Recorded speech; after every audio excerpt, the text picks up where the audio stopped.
On to Somalia now, and US military has stepped up its aerial bombardment support of the East African nation against Al-Qaeda-linked Al-Shabaab group. Earlier this week, a strike southwest of Mogadishu killed 12 militants. CGTN's Abdulaziz Billow with more now on the impact of the latest strikes in the fight against Al-Shabaab. It's Washington's 11th airstrike since the beginning of the year.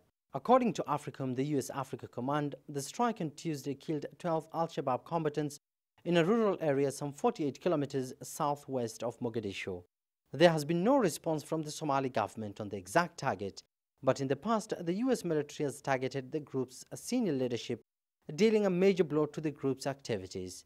Ahmed Wali is a Mogadishu-based independent analyst and says that the escalation of aerial strikes is a clear signal that the use of drones is Washington's new strategy for the Horn of Africa.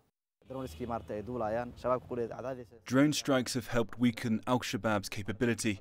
It creates a state of uncertainty for fighters who only expected attacks from the ground. US is stepping up drone strikes because it doesn't want to lose its soldiers in the event of ground operations. In 2017, the US Army carried out more than 30 aerial strikes against Al-Shabaab, including several against pro-ISIL militants stationed in the mountainous region northeast of the country. US military advisors often accompany Somali elite commanders in counter-terror operations, but not all strikes have been successful. In August 2017, an attack in a rural farm in Barire left 10 people dead. Up to date, the US insists that those killed were enemy combatants.